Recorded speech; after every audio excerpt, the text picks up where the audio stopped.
Right now, I'm at the last carriage, so I've got to walk all the way up. I think this is the first time that it's rained. Well, welcome to Odessa. I finally checked into my new place, and yeah, I don't know what happened, but my camera nearly f***ed up. Anyway, I'm going. Yeah guys, welcome to my vlog. I'm walking on the streets of Odessa, and this is the reality of the life of a vlogger. So, just past the train station, I'm gonna walk to the underpass to see what's down there. it was also my dream to visit this lovely town located at the bottom of Ukraine, Odessa, a vibrant historic port city on the Black Sea. Out of all things, this is the first thing I find. I love Odessa. It's got a totally different vibe from the capital, and it was actually where one of my exes was from, so out of curiosity, I just wanted to see what the life was like here. Although the weather was terrible, my main camera got attacked from the rain, hence the potato iPhone quality. Try one of these. The sea isn't too far from Odessa, hence the huge presence of the fish market. The atmosphere was still warm, and it gave that unique feeling, being the only foreigner here. I'm being chased by a train, but it's not even running anymore. It's probably the most footage I've taken on my phone for the whole day.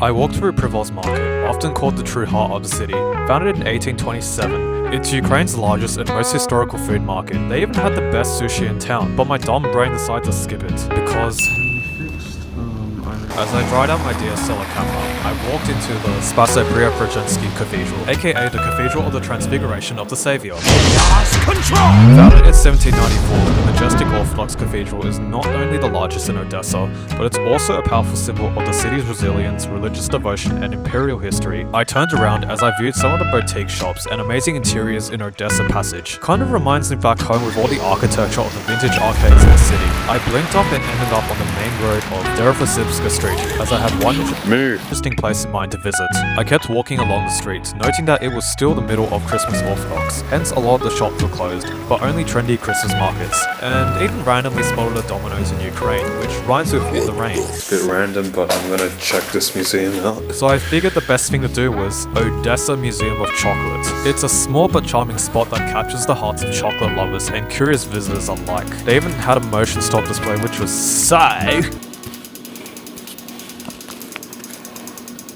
But before you guys at me for eating chocolate, the main thing that interested me was the fact that this isn't just a museum where you learn about cocoa beans and production. It's an edible art gallery. After that little break, I walked all the way to the edge of the port. What do we have here?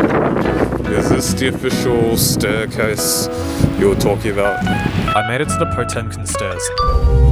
Built in the 1800s, they were designed to create the illusion of being longer than they really are, but I wasn't too far off from seeing the industrial nature at the port of Odessa. It's located on the northwestern shore of the Black Sea and one of the most important strategic ports in all of Ukraine and Eastern Europe. It has witnessed everything from imperial trade and revolutionary uprisings to Soviet control and modern independence efforts. Today, it's the largest seaport in Ukraine and one of the busiest on the Black Sea. It handles millions of tons of cargo annually, everything from grain, oil, and metals to containers and cruise ships. I just finished walking through the port of Odessa, and I'm gonna try and get to the beach before it gets dark. Sometimes I didn't understand the hype for beaches, but I dedicated to walk all the way there. Oh, I like that.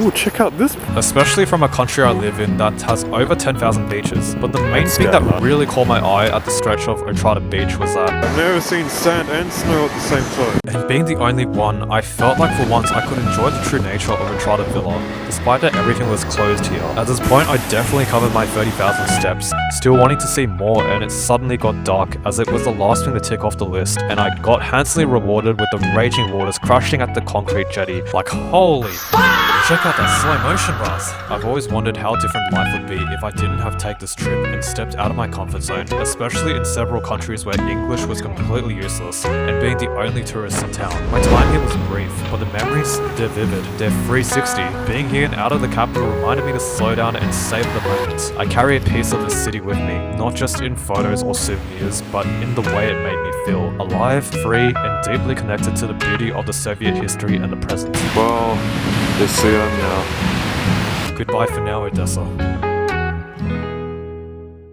Oh, I like that. Is it me, or was Harry Potter a little bit, too young for his age right now?